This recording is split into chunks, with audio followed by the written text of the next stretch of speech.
Bienvenue à tous dans ce flash. Le président Alassane Ouattara s'est entretenu hier au palais avec le secrétaire général de l'Union internationale des télécommunications.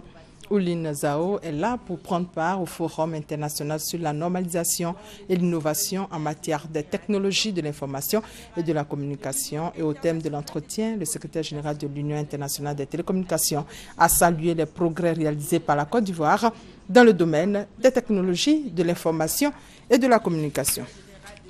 Vous le savez, l'opération de révision de la liste électorale a été prolongée de 12 jours depuis le 30 juin dernier. Hier, le président de la CEI a informé les partis politiques sur cette prolongation. Il a ensuite fait le point des Ivoiriens recensés à ce jour et exhorté les retardataires à se rendre dans les centres d'enrôlement. Et puis le gouvernement a décidé d'ajuster le prix de l'électricité depuis le 1er juillet. Hier, au cours d'une conférence de presse, Adama Toungara, ministre de l'Énergie et du Pétrole, a expliqué les raisons qui ont poussé le gouvernement à faire cet ajustement. Adama connaît pour plus de détails. Produit à 76 francs CFA le kilowattheure, l'électricité est vendue en moyenne à 65 francs CFA. C'est net, le secteur de l'électricité en Côte d'Ivoire vend son produit en dessous du coût de revient. Conséquence, le secteur enregistre un déficit annuel de 63 milliards de francs CFA, subventionné par l'État. Pour le gouvernement donc, un ajustement tarifaire s'impose. Les nouvelles factures seront majorées par type d'abonné. Un ajustement à visage social. Conformément donc à la politique du chef de l'État, visant à protéger les couches sociales à faible revenu, les 522 410 abonnés au tarif social, représentant environ 40% du nombre total, ne sont pas touchés par cette mesure d'ajustement tarifaire. Les 397 999 petits consommateurs abonnés basse tension domestique et professionnels monophasés, soit environ 30% des abonnés connaîtront un ajustement de tarif de l'ordre de 6%, soit un impact sur leur facture de l'ordre de 500 à 600 francs CFA par mois. Les 400 327 gros consommateurs, comprenant les abonnés professionnels basse tension et des abonnés basse tension domestique, connaîtront un ajustement de l'ordre de 10%, soit un impact compris entre 1 500 francs CFA et 15 000 francs CFA par mois.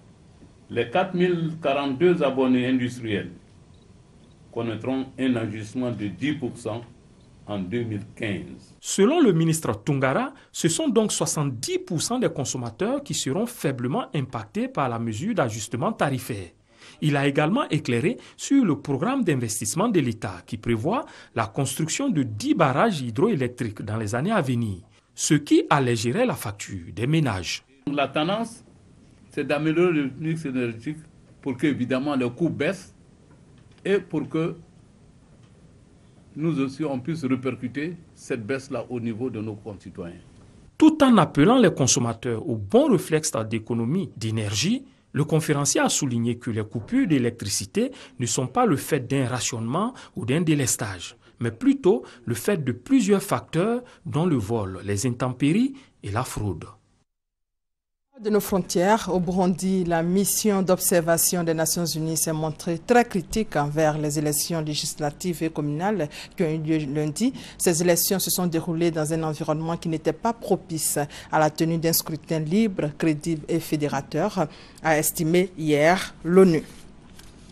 Et selon un communiqué de la mission de l'ONU au Mali, la MINUSMA, 6 soldats de la paix ont été tués, 5 autres ont été blessés jeudi dans le nord du Mali. L'attaque a été revendiquée par AQMI.